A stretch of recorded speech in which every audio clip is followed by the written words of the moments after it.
भवानी शंकरौ वंदे श्रद्धा विश्वास रूपिणौ याभ्यां बिना न पश्यन्ति सिद्धः स्वान्तः स्थमीश्वरम। हर हर महादेव। जगत पिता शिव यूट्यूब चैनल में आप सभी भगवत प्रेमी दर्शकों का हार्दिक स्वागत है। मुझे ऐसा पूर्ण विश्वास है कि भगवान महादेव की कृपा से आप सभी स्वस्थ सकुशल और प्रसन्न होंगे।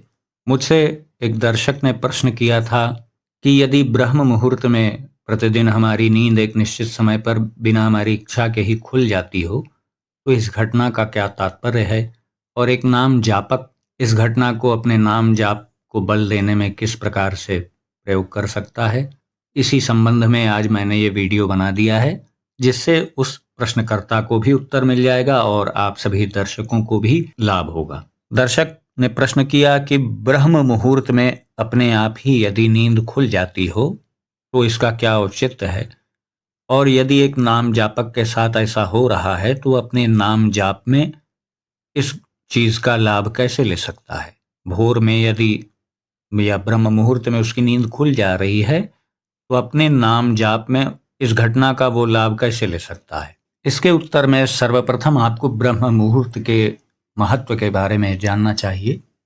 इसी के संबंध में अष्टांग हृदयम की एक पंक्ति है, ब्राह्मी मुहूर्तम उत्तिष्ठेत स्वस्थो रक्षार्थम आयुषः तत्र सर्वार्थ शांत्यर्थम स्मरेच्छम मधुसूदनम। अर्थात किसी को उत्तम स्वास्थ्य बनाए रखने और इच्छानुसार लंबी आयु प्राप्त करने के लिए ब्रह्म मुहूर्त में उठना चाहिए। ये तो एक सामान्य बात हो गई कि भाई ब्रह्म मुहूर्त में या भोर में अर्ली मॉर्निंग सबको उठना चाहिए, इससे स्वास्थ्य लाभ होता है, याददाश्त बढ़ती है, तमाम और भी लाभ होते हैं। लेकिन यहाँ प्रश्नकर्ता का प्रश्न ये है कि मैं अनैच्छिक रूप से यदि उठ जा रहा हूँ या मेरी नींद उस समय के लिए खुल जा रही है एक निश्चित टाइम पे, तो यहाँ तो वो उसके लाभ को जान करके स्वतः उठने का प्रयास थोड़ी कर रहा है। ब्रह्म मुहूर्त में उसको अनैच्छिक रूप से उसके इच्छा के बगैर ही कोई उसे उठा दे रहा है। एक निश्चित टाइम पे ब्रह्म मुहूर्त में आपकी नींद खुल जा रही है। तो इस प्रश्न का मुख्य उत्तर मैं अब आपको दे रहा हूं। देखिए, ब्रह्म मुहूर्त में दुनिया में बहुत लोग उठते हैं जिनका उद्देश्य पूजा पाठ करना, मंत्र जाप करना, नाम जाप करना कतई नहीं होता है। किसी को नौकरी पे जाना है, किसी को बिजनेस दुकान खोलनी है, कुछ करना है, तमाम बहुत से ऐसे कार्य हैं जिसके लिए लोग ब्रह्म मुहूर्त में उठते हैं। तो सबसे पहले ये जान लीजिए, ब्रह्म मुहूर्त में उठ जाना आपके सिद्ध हो जाने का लाइसेंस नहीं है। ये सबसे पहली महत्वपूर्ण बात जान लीजिए। अब बात आती है कि जिसका बिना इच्छा के ही, उसकी मर्जी के बगैर ही एक निश्चित समय पर ब्रह्म मुहूर्त में नींद खुल जाती है, तो उसका कारण क्या है। उसका कारण मुख्य रूप से ये है कि आपको सूक्ष्म जगत की जो शक्तियां हैं, भले आप उस वक्त जब आप ये प्रश्न कर रहे हैं उस वक्त आप हो सकता है कि आप बहुत पूजा पाठ ना करते हो, ईश्वर में आपकी श्रद्धा ना हो, आप नास्तिक हो, यहाँ तक कि मैं कह रहा हूँ, फिर भी ये घटना आपके साथ घट सकती है। क्योंकि जो सूक्ष्म जगत की शक्तियां हैं या आपके पूर्व जन्म में आपके सहयोग में जो शक्तियां आपके साथ थीं, तो उन्हें वो आज भी याद है कि आप पिछले जन्म में क्या थे और किस उद्देश्य से आपको ये जन्म मिला है। उसी को रिमाइंडर कराने के लिए वो ब्रह्म मुहूर्त में आपको झटका देके आपकी निद्रा को तोड़ते हैं। अब ये घटना ब्रह्म मुहूर्त में ही वो क्यों घटाते हैं, आप ये भी पूछ सकते हैं। वो इसलिए क्योंकि ब्रह्म मुहूर्त ही एकमात्र 24 घंटे में ऐसा समय होता है जब दैवीय शक्तियां और सूक्ष्म जगत की जो शक्तियां होती हैं वो बहुत अधिक सक्रिय होती हैं। और आप ये जान लीजिए कि देवता आदि भी तो 84 लाख योनियों में आते हैं। इंद्रादिक जितने देवता हैं ये भगवान तो है नहीं, इनके ऊपर भी तो भगवान महादेव, भगवान विष्णु और ब्रह्मा का नियंत्रण है।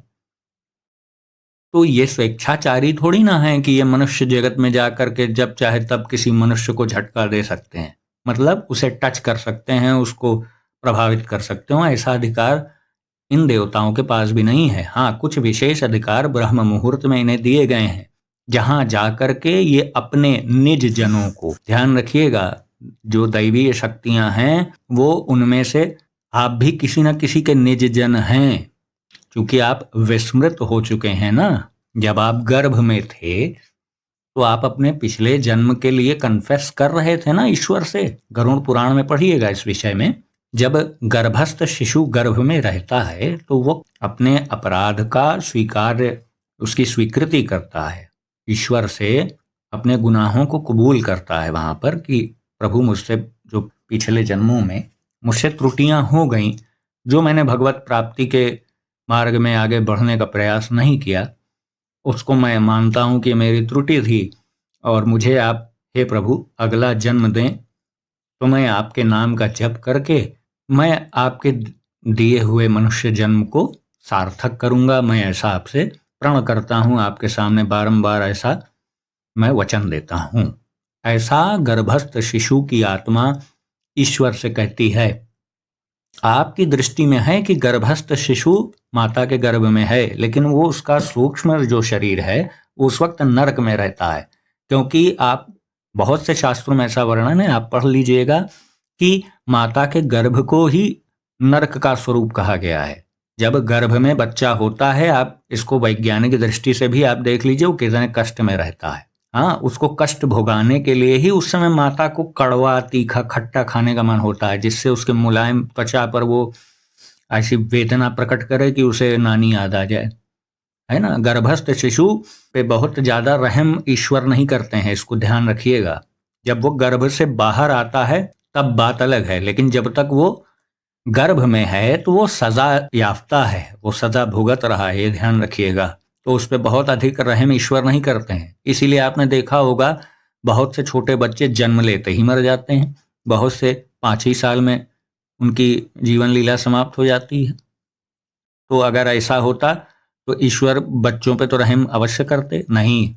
ईश्वर की दृष्टि में कर्म सबसे महत्वपूर्ण है और ईश्वर वस्तुतः करता ही नहीं कुछ। ईश्वर तो निरपेक्ष है। आप अपने ही कर्मों से गड्ढे में गिरते हैं या ऊंचाई पे जाते हैं।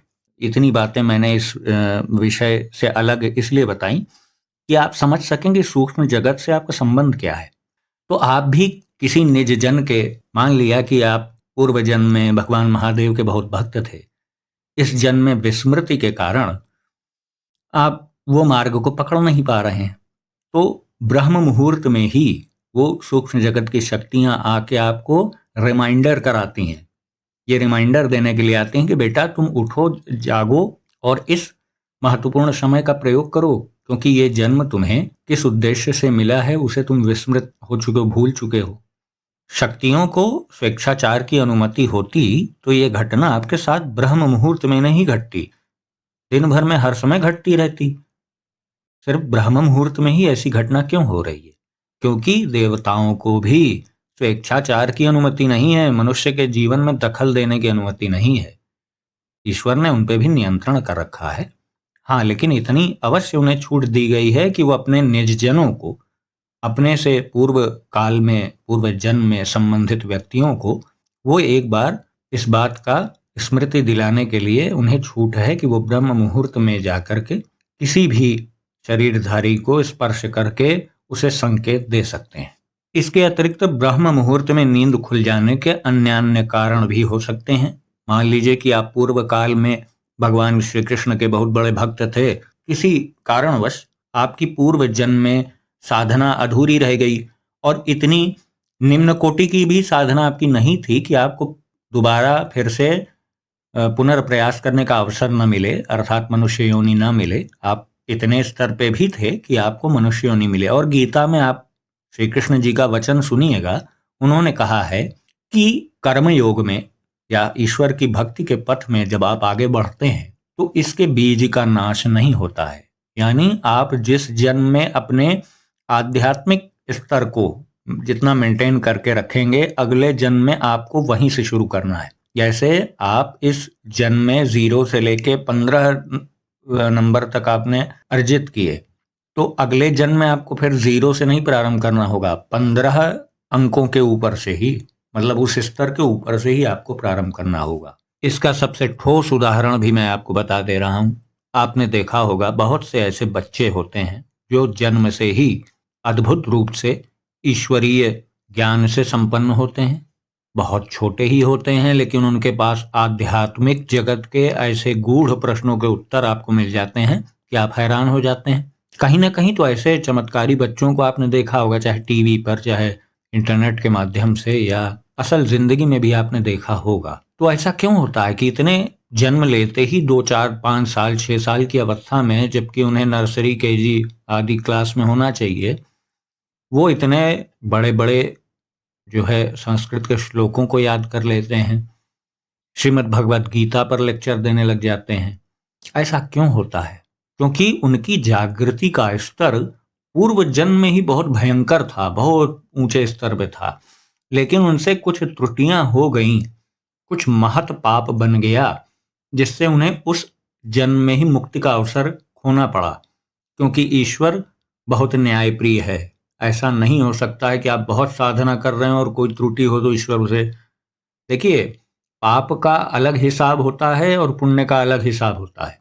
अगर आपने किसी का घर उजाड़ दिया और किसी एक व्यक्ति का घर बसा दिया तो आपका पाप खत्म नहीं हो जाएगा, इसको ध्यान रखिएगा। आपने जिसका घर उजाड़ा है उसके तुल्य आपको कष्ट भुगतना पड़ेगा, और किसी का घर बसा दिया आपने तो उसी के तुल्य आपको सुख भी मिलेगा।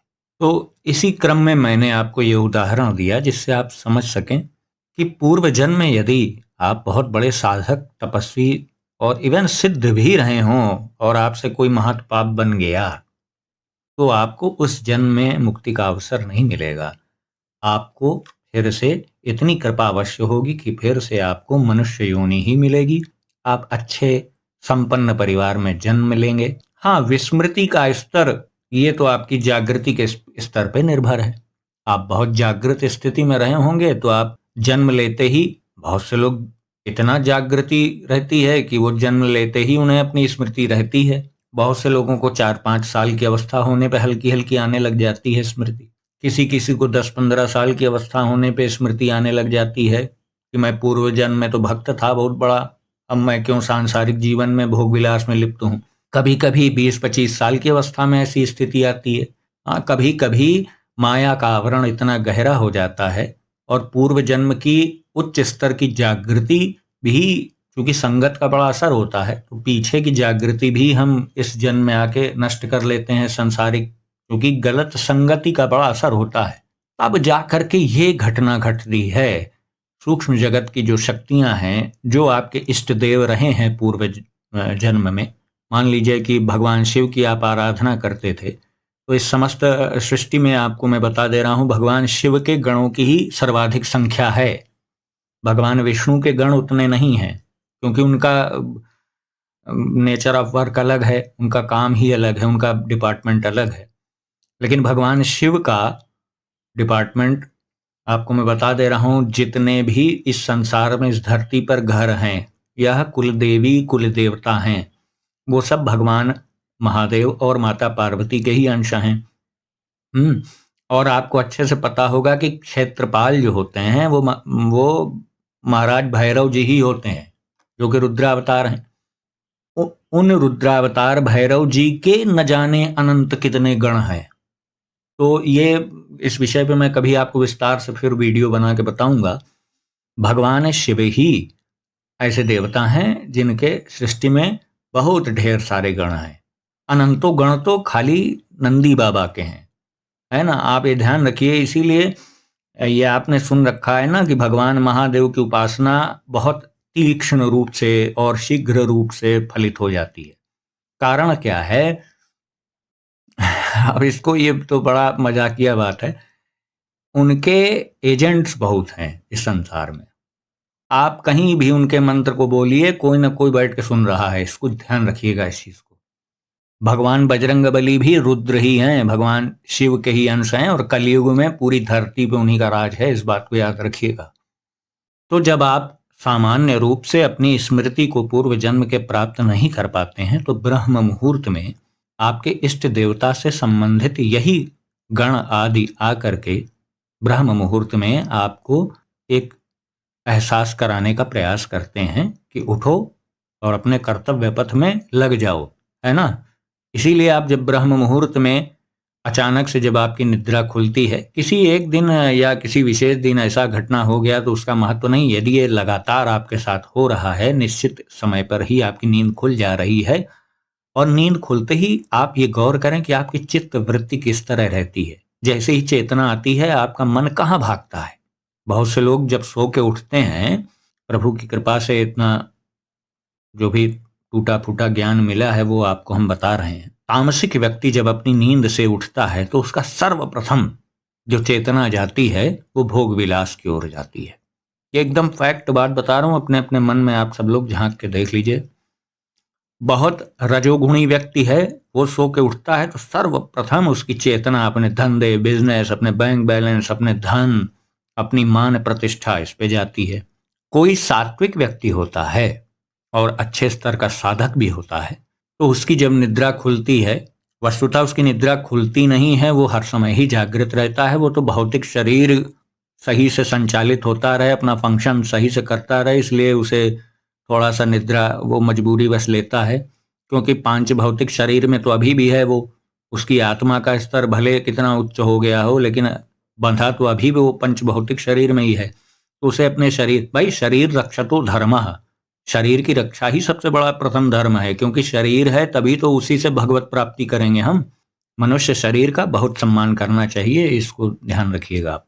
तो जब आप ब्रह्म मुहूर्त में आपकी नींद खुल जाती है, ये तो अच्छी बात है ही, लेकिन उससे भी अच्छी बात ये है कि आपकी जब नींद खुलती है ब्रह्म मुहूर्त में, तो आपने जज किया कभी कि आपके मन में उठते ही जब चेतना आई तो हमारा चित्तवृत्ति जो है वो किधर गई। यदि आपकी चित्तवृत्ति आपके इष्ट देव में, या हो सकता है कि आपके कोई अभी तक इष्ट देव हो ही ना, क्योंकि आप सब चीज विस्मृत कर चुके हैं ना।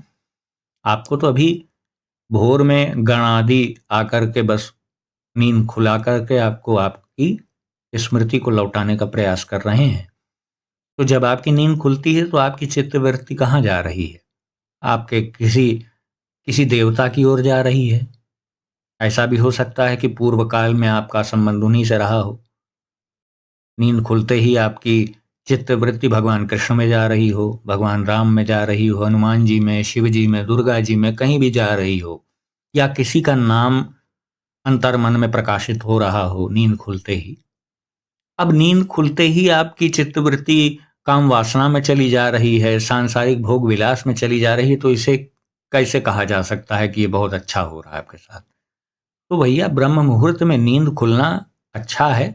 आप ब्रह्म मुहूर्त में स्वतः उठते हैं या किसी शक्ति के द्वारा उठा दिए जाते हैं, और उठने के बाद आप भागवतिक पारमार्थिक प्रक्रियाओं में लग जाते हैं, तब तो आपका उठना भाई अच्छा है और श्रेयस्कर है ना। कहने का मेरा तात्पर्य यह है कि ब्रह्म मुहूर्त में उठकर भागवतिक क्रिया ही करना चाहिए, तब उसके उठने का महत्व है।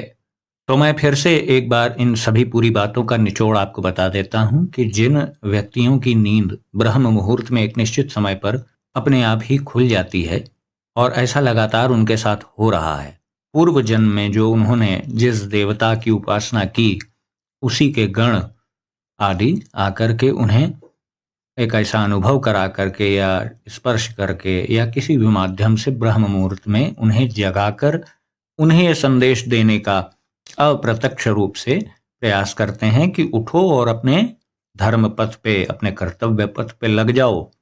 अब रही बात कि नाम जापक को इस चीज का लाभ कैसे प्राप्त हो सकता है, या इस घटना का लाभ एक नाम जापक अपने हित में कैसे प्रयोग कर सकता है, तो जो नाम जापक है उसको इस चीज का कोई विशेष महत्व रह नहीं जाता है उसके लिए, क्योंकि उसकी सारी निष्ठा अपने ईश्वर के स्वरूप, उसके नाम में, उसकी लीला, उसके धाम में रहती है। तो उसकी कोई बहुत इस चीज में बहुत ज्यादा रुचि नहीं होती कि मुझे कोई मेरे देवता का गण मेरे पास आ रहा है, मुझे जगा रहा है।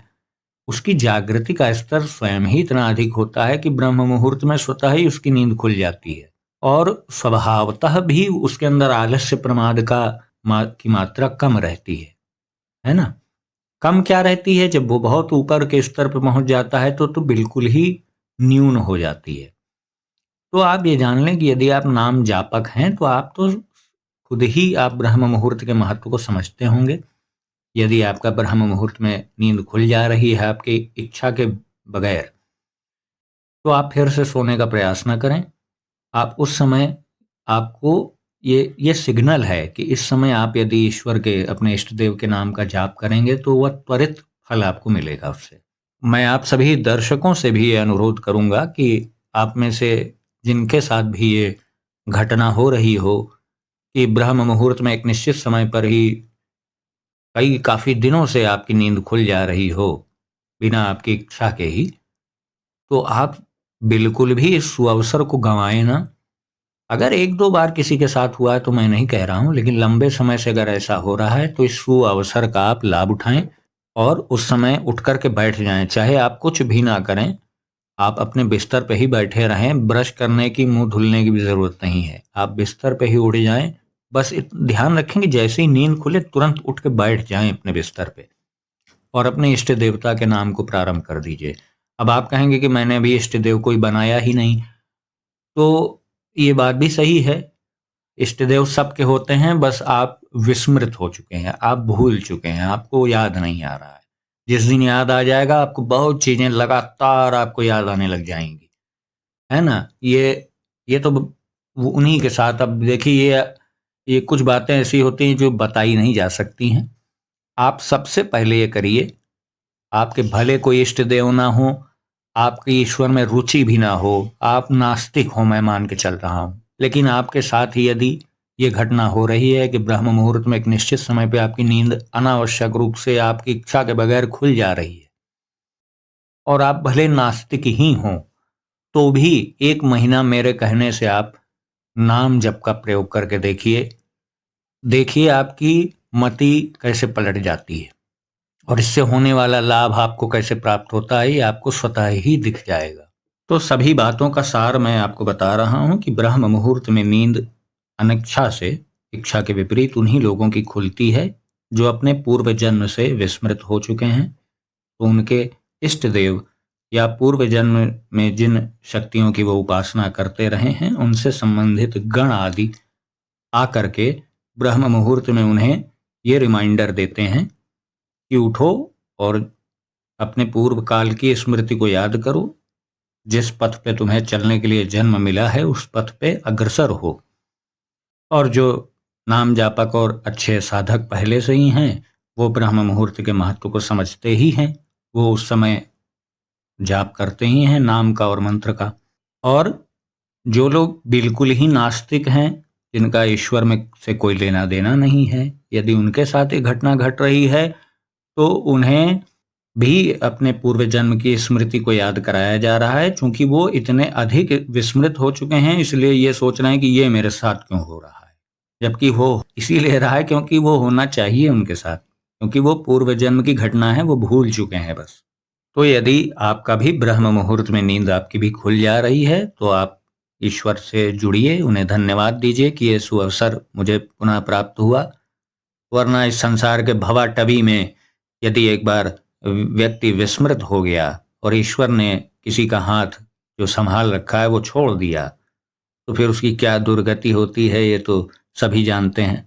कहने का ये मतलब है कि आप जिस भी इष्ट देव से जुड़ते हैं, आप बार बार आपकी स्मृति आती जाती रहती है, लेकिन इष्ट देव की स्मृति अखंड स्मृति है।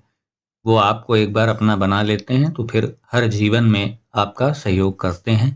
भले ही आप विस्मृत हो जाएं, भले ही उन्हें आपको प्रतिकूलता दे करके ही स्मृति लौटानी पड़े, आपको कष्ट दे करके ही स्मृति लौटानी पड़े, तो भी वो अपने चूंकि वादे के पक्के हैं, इसीलिए वो आपकी स्मृति को लौटाते हैं, अपनी ओर आपको प्रेरित करते हैं, चाहे उसके लिए आपको कष्ट देना पड़े, क्योंकि वो अभी आपको कष्ट दिख रहा है। जिस समय आपकी स्मृति आ जाएगी तो आप नाच उठेंगे, आप कहेंगे कि वाह प्रभु, अपना वादा आज भी नहीं भूले आप। तो इस एक वीडियो में जितना संभव था उतना मैंने आपको जानकारी देने का प्रयास किया।